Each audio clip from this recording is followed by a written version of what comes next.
रहमान रहीम doctor Ehsanullah Tahir programme चौपाल लैके हाजिर है। अस्सलाम वालेकुम।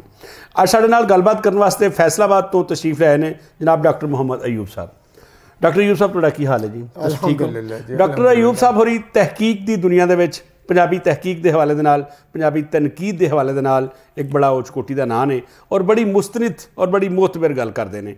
हजे तक उन्होंने पंजाबी तहकीक नूं घट वध 13-14 किताबां दित्तियां ने ते अज वो साडे नाल गलबात करनगे डॉक्टर हफीज़ अहमद होरां दी किताब डलका मार दे तारे। डॉक्टर साहब, डॉक्टर हफीज़ अहमद होरां ने डलका मार दे तारे जिहड़ी किताब लिखी है उहदे विच उन्होंने घट वध 14 मजमून लिखे ने ते इस तो पहला वो जिहड़ी किताब लिख चुके ने उन्हां दी एक किताब का नाम सी गवाचे लाल, दूसरी का नाम सी गवाचे महांदरे, फिर सी तारे अंबरां दे और किस्सा ते पंजाबी किस्सा, किस्सा यूसुफ ज़ुलैखा दा तहकीकी ते तनकीदी जायज़ा। ये हजे तक उन्होंने तहकीक और तनकीद के हवाले नाल पंजाबी अदब में आने वाली किताबां ने ते जिहड़ी हुण उन्हां दी 2022 दे विच जिहड़ी उन्हां दी किताब आई है उहदा नाम है जी डलका मार दे तारे। डलका मार दे तारे तो उन्हां दी की मुराद है? डलका मार दे तारे तो देखो जी, डल कहंदे ने चमक नूं, ठीक हो गया जी, ठीक है। तो उन्होंने इस्तलाह जी उन्होंने उन्होंने लोगों वास्ते लिखारियां वास्ते शायरां ते अदीबां वास्ते इस्तेमाल की जिन्होंने अपने लिखतां दे नाल वो अज अदब के अंबर के उत्ते लिश्क दे तारे वर्गे ठीक हो गया वो सामने आई। देखो जी, जी गल तुसां खोल के बयान की इस तो मुराद हो सी कि जिहड़े तारे सन बदलां उन्हें लुके हुए सन जी, ते इन्हां दा जिहड़ा चानन सी, लिश्क सी, चमक सी, वो खुल के लुकाई दे सामने नहीं सी आ रही। ये लोग सी जिहड़े वेले दी धूड़ दे विच लुके हुए सन ते गवाचे हुए सन। जी जी, जिवें उन्हां दे अगर असीं मजमूना वल झात मारीए ते किस्साकारी विच गुजरांवाला दा हिस्सा, बाल अदब विच गुजरांवाला दा हिस्सा और इश्क दी नवीं बहार मौलवी दिलपजीर दी एक होर लिखत। डॉक्टर हफीज़ अहमद होरां दे बारे अक्सर वेख्या गया है कि वो गवाचियां भुलियां विसरियां जिहड़ियां हजे तक पंजाबी तारीख दियां दास्ताना और पंजाबी अदब का हिस्सा नहीं बनियां किताबां उन्होंने लभ के भाल के सोध के सामने लियाउंदे ने। डॉक्टर साहब तुसीं बहुत ही खूबसूरत गल की है। डॉक्टर साहब की मैं ज़ाती तौर पर समझदा कि बहुत बड़ी खूबी है कि वो उस सरनामे नूं हत्थ पाउंदे ने कि जिहड़ा मिहनत तलब होने दे कारण आम तहकीक नगारां दी उन्होंने हथ नहीं पाते। नज़र विच भी होवे मेहनत के कारण वो कहंदे ने यार छोड़ो इनू की करना वा। ते डॉक्टर साहब इस गल तो खोजी तबीयत के मालिक ने और बड़े ही पंजाबी अदब के वड्डे सरकड़वें कामे ने। लिहाजा मैं ज़ाती तौर से समझदा कि उन्हों दा पंजाबी अदब के उत्ते बहुत बड़ा एहसान है कि उन्होंने वो लुकियां हुई चीज़ां, वो लिखतां, वो बंदे कि जिहड़े वेले दी धूड़ च दब गए सन जी जी, उन्होंने सामने लियाते और ख़ास तौर पर उन्होंने अपनी धरती के नाल खास तौर पर गुजरांवाले की जो मैं गल करांगा तो गुजरांवाले की वो तारे कि जिहड़े हाले तक अखों ओले सन, पिंड पिंड जा डलका मारदे सन पर अखों ओले सन, औखे ओले सन, उन्हां दे उत्ते जिहड़ा उन्होंने भरवां काम कीता ते एक तो एक नवीं गल जिहड़ी आ वो सामने आई। क्या बात। और इस तरह ना सिर्फ है कि पंजाबी अदब की तारीख पूरी होंदी सन नज़र आती जिथे बाद का सानू खापा नज़र आता तो डॉक्टर साहब दियां जिहड़ियां किताबां ने खास तौर पर जिहड़ी नवीं किताब आई है उस घाट नूं जिहड़ा पूरा करदी नज़र आती है। ठीक हो गया। अब मैं वेख रहा जी इन्हां दे विच मुश्ताक चुगताई होरां दे दोहे, ज़ाहद ते पीर फजल गुजराती, हाफज मोहम्मद हुसैन दी नातिया शायरी, मौलवी दिलपजीर दी एक होर लिखत, नबी बख्श आजस दी लिखत नज़ारा कुदरत। ए वो किताबां ने, ए वो शायर ने जिन्हां दा नां ते तारीख विच किधरे किधरे मिलदा है पर इन्हां किताबां दा जिक्र नहीं मिलता। यानी कि डॉक्टर होरां दी ये डॉक्टर होरां दा चाह रहा है, ख्वाहिश रही है, उन्हां दी चिंता रही है कि उस किताब ते लिखिया जाए, उस मौजू ते लिखिया जाए जिन्हां ते हजे किसी नहीं लिखिया ते उन्हां गवाचियां किताबां नूं सामने लिया के पंजाबी अदब की तारीख का हिस्सा बनाया जाए जिहड़ियां हजे इहदा हिस्सा नहीं बनियां। अगर इस विचार में वेख्या जाए तो फिर तो कई ऐसे काम ने जिहड़े हजे होने वाले ने ते पंजाबी की तारीख जिहड़ी है मुकम्मल होने वाली है। और डॉक्टर साहब की मैं ज़ाती तौर पर समझदा कि सब तो बड़ी खूबी है कि उन्होंने सिर्फ इन्ना जिहड़े पोशीदा सरनामे सन या लोग सन लिखता सन उन्होंने सामने नहीं लिया बल्कि बड़ी अथेंटिक गल की जी, ठीक ठीक, ताकि कल नूं कोई एतराज़ उन्होंने लिखे हुए तो ना कर सके।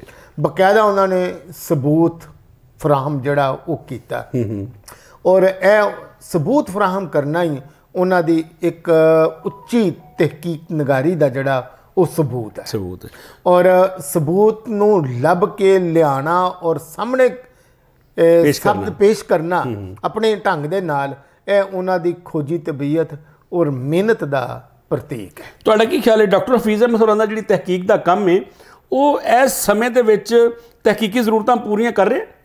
ਜੀ ਬਿਲਕੁਲ ਕਰ ਰਿਹਾ। ਔਰ ਕਿਹੜੇ ਕਿਹੜੇ? ਜੀ ਜੀ, ਕਿਉਂਕਿ ਸਾਡੇ ਹਾਂ ਜਿਹੜਾ ਆਮ ਤੌਰ ਤੇ ਜਿਹੜੀ ਰਵਾਇਤੀ ਤਹਿਕੀਕ ਚੱਲਦੀ ਪਈ ਆ, ਕੋਈ 5-7 ਕਿਤਾਬਾਂ ਇਕੱਠੀਆਂ ਕੀਤੀਆਂ ਤੇ ਆਪਣੀ ਕਿਤਾਬ ਜਿਹੜੀ ਹੈ ਲਿਖ ਲਈ, ਇੱਕ ਅੱਧਾ ਪੈਰਾ ਜਿਹੜਾ ਆਪਣੇ ਕੋਲੋਂ ਲਿਖ ਲਿਆ ਤੇ ਬੜਾ ਮਾਰਕਾ ਮਾਰਿਆ ਕਿ ਜੀ ਮੈਂ ਤਹਿਕੀਕ ਕੀਤੀ। ਉਹ ਸਿਆਣੇ ਆਉਂਦੇ ਨੇ ਕਿ ਜੀ ਇੱਕ ਕਿਤਾਬ ਤੋਂ ਲਿਖਣਾ ਤੇ ਚੋਰੀ ਹੈ ਤੇ 20-25 ਕਿਤਾਬਾਂ ਤੋਂ ਲਿਖਣਾ ਤਹਿਕੀਕ ਹੈ। ਤੇ ਡਾਕਟਰ ਸਾਹਿਬ ਇਸ ਤਰ੍ਹਾਂ ਨਹੀਂ ਕਰਦੇ।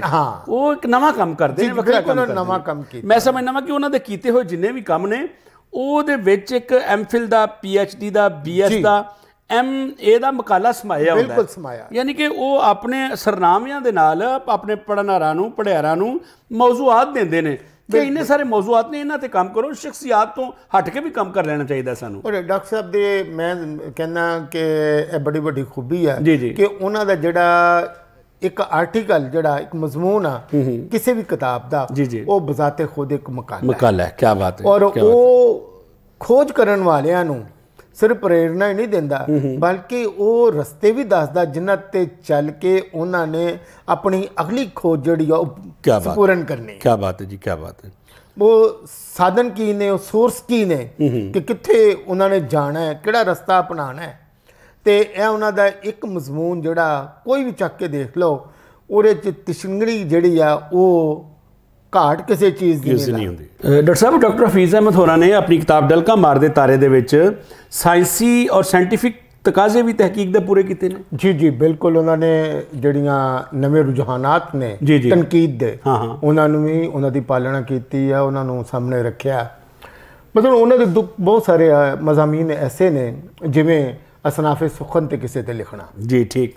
ਔਰ ਖ਼ਾਸ ਤੌਰ ਤੇ ਕਿਸੇ ਸ਼ਖਸ ਦੇ ਹਵਾਲੇ ਦੇ ਨਾਲ ਉਹਨਾਂ ਨੇ ਨਾ ਸਿਰਫ ਕਿ ਉਸ ਸ਼ਖਸ ਦੀ ਉਸ ਸਪੈਸੀਫਿਕ ਖੇਤਰ ਦੇ ਵਿੱਚ ਦੇਣ ਨੂੰ ਉਜਾਗਰ ਕੀਤਾ, ਬਲਕਿ ਉਸ ਖੇਤਰ ਦੇ ਬਾਰੇ ਲਿਖਦਿਆਂ ਹੋਇਆਂ ਉਹਦੇ ਪਿਛੋਕੜ ਬਾਰੇ ਵੀ ਸਾਨੂੰ ਦੱਸਿਆ। ਅੱਛਾ, ਮੈਂ ਵੇਖ ਰਿਹਾ ਸੀ ਉਹਨਾਂ ਦੇ ਮਜ਼ਮੂਨ, ਉਹ ਜਦੋਂ ਉਹ ਕਿਸੇ ਸ਼ਾਇਰ ਦੇ ਦਾ ਖਾਨਦਾਨੀ ਪਸ ਮੰਜ਼ਰ, ਉਹਦੇ ਦੋਸਤ, ਉਹਦੇ ਯਾਰ, ਉਹਦੇ ਤਾਲੁਕਾਤ ਔਰ ਉਹਦੇ ਬਹਿਨ ਖਲੋਣ ਵਾਲੇ ਲਿਖਦੇ ਨੇ ਤੇ ਉਹਨਾਂ ਦੇ ਵਿੱਚੋਂ ਵੀ ਕਈ ਸ਼ਾਇਰ ਨਿਕਲ ਆਉਂਦੇ ਨੇ। ਯਾਨੀ ਕਿ ਉਹ ਤਾਰੀਖ ਨੂੰ ਇਸ ਤਰ੍ਹਾਂ ਅਦਬ ਦਾ ਹਿੱਸਾ ਬਣਾਉਂਦੇ ਨੇ ਕਿ ਇੱਕ ਬੰਦੇ ਦੀ ਮੁਕੰਮਲ ਹਯਾਤੀ ਦਾ ਪਿਛੋਕੜ ਜਿਹੜਾ ਉਹ ਖਾਲੀ ਦੇਣ ਲੱਗ ਪੈਂਦਾ ਹੈ। ਬਿਲਕੁਲ ਜੀ ਬਿਲਕੁਲ। ਮੈਂ ਤੁਹਾਡੇ ਇਸ ਗੱਲ ਤੇ ਬਿਲਕੁਲ ਐਗਰੀ ਕਰਨਾ ਕਿ ਡਾਕਟਰ ਸਾਹਿਬ ਦੀ ਇਹ ਖੂਬੀ ਹੈ। ਦੂਸਰਾ, ਉਹ ਕਦੀ ਉਹਨਾਂ ਨਾਲ ਗੱਲ ਕਰੀਏ, ਉਹਨਾਂ ਦੀ ਲਿਖਤ ਪੜ੍ਹੀਏ ਤੇ ਉਹ ਦੱਸਦੇ ਨੇ ਕਿ ਜਦੋਂ ਕੋਈ ਕਿੱਸਾ ਮੁੱਕਦਾ ਹੈ ਨਾ ਤੇ ਕਿਸੇ ਦੇ ਆਖਰ ਦੇ ਉੱਤੇ ਲਿਖਿਆ ਹੁੰਦਾ ਕਿਸੇ ਕਿੱਸਾਕਾਰ ਨੇ ਕਿ ਮੈਂ ਫਲਾਣੇ ਸ਼ਾਇਰ ਦੇ ਆਖਣ ਤੇ ਜਦੋਂ ਉਹ ਸ਼ਾਇਰ ਦੇ ਬਾਰੇ ਪੜ੍ਹਦੇ ਨੇ ਨਾ, ਫਿਰ ਉਹ ਸ਼ਾਇਰ ਨੂੰ ਲੱਭਣ ਟੁਰ ਪੈਂਦੇ ਨੇ। ਔਰ ਇਹ ਮੇਰਾ ਖਿਆਲ ਹੈ ਕਿ ਤਹਿਕੀਕ ਦਾ ਬੁਨਿਆਦੀ ਤੇ ਮੁੱਢਲਾ ਜਿਹੜਾ ਨਾ ਕੰਮ ਹੀ ਇਹ ਹੀ ਹੈ, ਔਰ ਇੱਕ ਮੁਹੱਕਕ ਦਾ ਫਰਜ਼ ਵੀ ਇਹ ਹੀ ਹੈ, ਜਿੱਥੇ ਨਵੇਂ ਸ਼ਾਇਰ ਦੇ ਬਾਰੇ ਪੜ੍ਹੇ ਤੇ ਉਹ ਵੇਖੇ ਕਿ ਤਹਿਕੀਕ ਦਾ ਹਿੱਸਾ ਨਹੀਂ, ਉਹਨੂੰ ਤਹਿਕੀਕ ਦਾ ਹਿੱਸਾ ਬਣਾਉਣ ਲਈ ਬੰਦ ਕਰਨਾ ਸ਼ੁਰੂ ਕਰ ਦੇਵੇ। ਤੇ ਡਾਕਟਰ ਸਾਹਿਬ ਨੇ ਇਸ ਤਰ੍ਹਾਂ ਕੀਤਾ ਜੀ? ਜੀ ਬਿਲਕੁਲ, ਡਾਕਟਰ ਸਾਹਿਬ ਨੇ ਇਸ ਤਰ੍ਹਾਂ ਕੀਤਾ। ਉਹਨਾਂ ਦੀਆਂ ਤਹਿਰੀਰਾਂ ਦੇ ਆਖਰ 'ਚ ਸਾਨੂੰ ਪਤਾ ਲੱਗਦਾ ਕਿ ਉਹ ਸਿਰਫ ਇੱਕ ਸ਼ਾਇਰ ਨੂੰ ਜਾਂ ਇੱਕ ਬੰਦੇ ਨੂੰ, ਲਿਖਾਰੀ ਨੂੰ ਲੱਭਣ ਗਏ ਸਨ। ਤੇ ਜਦੋਂ ਉਹਨਾਂ ਨੇ ਉਸ ਸੇਬ 'ਚ ਜਾ ਕੇ ਜਿਨ੍ਹਾਂ ਲੋਕਾਂ ਦੇ ਨਾਲ ਗੱਲਬਾਤ ਕੀਤੀ ਤੇ ਉੱਥੋਂ ਬਹੁਤ ਸਾਰੇ ਹੋਰ ਨਵੇਂ ਚਿਹਰੇ, ਨਵੇਂ ਲਿਖਾਰੀ, ਨਵੇਂ ਸ਼ਾਇਰ ਜਿਹੜੇ ਆ ਉਹ ਸਾਹਮਣੇ ਆਏ। ਤੇ ਇੰਜ ਮੈਂ ਸਮਝਦਾ ਕਿ ਡਾਕਟਰ ਸਾਹਿਬ ਨੇ ਦੀਵੇ ਨਾ ਦੀਵਾ ਬਾਲ ਕੇ, ਕੀ ਬਾਤ ਹੈ, ਜਿਹੜਾ ਆਪਣੀ ਖੋਜ ਨੂੰ ਸਿਰਫ ਮੁਕੰਮਲ ਹੀ ਨਹੀਂ ਕੀਤਾ, ਬਲਕਿ ਉਹਨਾਂ ਦਾ ਖੋਜੀ ਕੰਮ ਜਿਹੜਾ ਉਹ ਹਾਲੇ ਤੱਕ ਜਾਰੀ ਹੈ। ਤੁਹਾਡੇ ਖਿਆਲ ਵਿੱਚ ਆ ਜਿਹੜੀ ਡਲਕਾ ਮਾਰ ਦੇ ਤਾਰੇ ਵੇ ਜਿਹੜੀ 2022 ਦੇ ਵਿੱਚ ਛਪੀ ਹੈ ਤੇ ਜਿਹੜੇ 14 ਮਜ਼ਮੂਨ ਨੇ ਉਹਦੇ ਵਿੱਚ ਕੁਝ ਤਨਕੀਦੀ ਮਜ਼ਮੂਨ ਨੇ, ਜਿਵੇਂ ਮਲਕ ਸ਼ਬਾਜ਼ ਦੀ ਉਮਰ ਦਰਾਜ਼ ਹੋਵੇ ਤੇ ਕਿੱਸਾਕਾਰੀ ਵਿੱਚ ਗੁਜਰਾਂਵਾਲਾ ਦਾ ਹਿੱਸਾ, ਅਮਜਦ ਸ਼ਰੀਫ ਸਮਾਜੀ ਸ਼ਊਰ ਰੱਖਣ ਵਾਲਾ ਸ਼ਾਇਰ ਤੇ ਨਾਬਰੀ ਦੀ ਰੀਤ ਦਾ ਨੁਮਾਇੰਦਾ ਅਨਵਾਰ ਅਹਿਮਦ ਇਜਾਜ਼। ਠੀਕ ਹੈ ਜੀ। ਯਾਨੀ ਕਿ ਇਹ ਉਹਨਾਂ ਦੇ ਕੁਛ ਉਹ ਮਜ਼ਮੂਨ ਨੇ ਜਿਹੜੇ ਤਨਕੀਦੀ ਮਜ਼ਮੂਨ, ਔਰ ਇੱਕ ਮੁਹੱਕਕ ਦੇ ਲਈ ਇੱਕ ਨਾਕਦ ਹੋਣਾ ਬਹੁਤ ਜ਼ਰੂਰੀ ਹੈ। ਜੀ ਬਹੁਤ ਜ਼ਰੂਰੀ ਹੈ, ਤਾਂ ਕਿ ਜਦੋਂ ਉਹ ਕਿਸੇ ਵੀ ਸ਼ਾਇਰ ਜਾਂ ਲਿਖਾਰੀ ਦੇ ਲਿਖਤਾਂ ਦਾ ਮੌਜ਼ੂਆਤੀ ਵੇਰਵਾ ਕਰੇਗਾ, ਜਿੰਨੀ ਦੇਰ ਤੱਕ ਉਹ ਤਨਕੀਦ ਦੇ ਅਸੂਲਾਂ ਤੋਂ ਵਾਕਿਫ ਨਹੀਂ ਹੋਏਗਾ ਜੀ, ਠੀਕ, ਤੇ ਉਹ ਉਸ ਲਿਖਤ ਬਾਰੇ ਭਰਵੀਂ ਗੱਲਬਾਤ ਕਰ ਨਹੀਂ ਸਕਦਾ ਜੀ, ਠੀਕ ਹੈ। ਔਰ ਖਾਸ ਤੌਰ ਤੇ ਜੇ ਅਜੋਕੇ ਸਮੇਂ ਜੋ ਕੁਝ ਲਿਖਿਆ ਜਾ ਰਿਹਾ ਉਸ ਨੂੰ ਭਰਵੀਂ ਜਾਣਕਾਰੀ ਨਹੀਂ ਹੋਏਗੀ ਤੇ ਫਿਰ ਉਹ ਉਸ ਲਿਖਤ ਬਾਰੇ ਇਹ ਤਾਂ ਕਹਿ ਸਕਦਾ ਕਿ ਲਫ਼ਜ਼ ਬਹੁਤ ਸੋਹਣੇ ਲਿਖੇ ਗਏ ਨੇ, ਆਸਾਨ ਲਿਖੇ ਗਏ ਨੇ, लेकिन उस लिखण वाले ने क्या की अदब नूं ਕਿਹੜੀ ਦੇਣ ਦਿੱਤੀ ਹੈ ਉਸ ਬਾਰੇ ਉਹਦਾ ਲਿਖਣਾ ਜਿਹੜਾ ਉਹ ਔਖਾ ਹੋ ਜਾਏਗਾ ਜੀ। ਮੈਂ ਸਮਝਦਾ ਕਿ ਡਲਕਾ ਮਾਰਦੇ ਤਾਰੇ ਡਾਕਟਰ ਹਫੀਜ਼ ਅਹਿਮਦ ਹੋਰਾਂ ਦੀ ਇਸ ਸਮੇਂ ਵਿੱਚ ਛਪਣ ਵਾਲੀ ਤਨਕੀਦੀ ਤੇ ਤਹਿਕੀਕੀ ਮਜ਼ਮੂਨਾਂ ਦੀ ਕਿਤਾਬ ਹੈ ਔਰ ਇਸ ਕਿਤਾਬ ਦੇ ਵਿੱਚ ਉਹਨਾਂ ਨੇ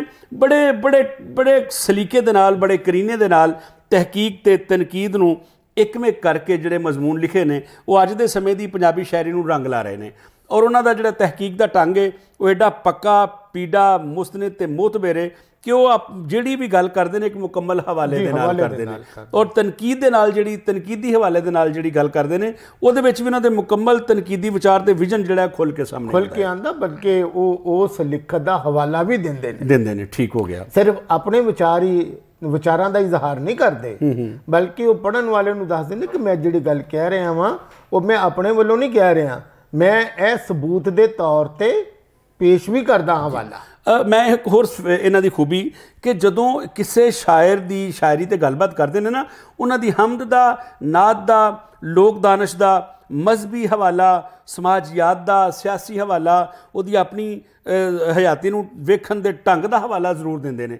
ਇਹਦੇ ਨਾਲ ਸ਼ਾਇਰ ਦੇ ਨਜ਼ਰੀਆਤ ਜਿਹੜੇ ਨੇ ਉਹ ਵੀ ਪੇਸ਼ ਕਰਦੇ ਨੇ। ਬਿਲਕੁਲ ਨਜ਼ਰੀਆਤ ਉਹਨਾਂ ਦੇ ਪੇਸ਼ ਹੁੰਦੇ ਨੇ ਔਰ ਮੈਂ ਸਮਝਦਾ ਕਿ ਇਹ ਜਿਹੜੀ ਚੀਜ਼ ਹੈ ਬੜੀ ਭਰਵੀਂ ਚੀਜ਼ ਜੀ। ਬੇਲੀਓ ਤੇ ਮਿੱਤਰੋ, ਡਲਕਾ ਮਾਰਦੇ ਤਾਰੇ ਡਾਕਟਰ ਹਫੀਜ਼ ਅਹਿਮਦ ਹੋਰਾਂ ਦੀ 2022 ਵਿੱਚ ਛਪਣ ਵਾਲੀ ਤੈਵਾ ਪਬਲੀਕੇਸ਼ਨ ਗੁਜਰਾਂਵਾਲਾ ਵੱਲੋਂ ਉਹ ਕਿਤਾਬ ਹੈ ਜਿਹਦੇ ਵਿੱਚ ਉਹਨਾਂ ਦੇ 14 ਤਨਕੀਦੀ ਮਜ਼ਮੂਨ ਨੇ, ਕੁਛ ਤਹਿਕੀਕੀ ਮਜ਼ਮੂਨ ਨੇ ਜਿਹਦੇ ਵਿੱਚ ਉਹਨਾਂ ਨੇ ਅਜੋਕੇ ਸਮੇਂ ਦੀ ਔਰ ਸਾਇੰਟੀਫਿਕ ਔਰ ਜਦੀਦ ਤਹਿਕੀਕ ਤੇ ਤਨਕੀਦ ਨੂੰ ਉਹਦੇ ਸਾਰੀਆਂ ਲੋੜਾਂ ਨੂੰ ਤੇ ਤਕਾਜ਼ਿਆਂ ਨੂੰ ਪੂਰਾ ਕੀਤਾ ਹੈ ਔਰ ਇਹੋ ਜਿਹੀਆਂ ਕਿਤਾਬਾਂ ਜਿਹੜੀਆਂ ਨੇ ਸਾਡੀ ਪੰਜਾਬੀ ਅਦਬ ਦੀ ਤਾਰੀਖ ਨੂੰ ਮੁਕੰਮਲ ਕਰਨ ਵਾਲੀਆਂ ਕਿਤਾਬਾਂ ਨੇ।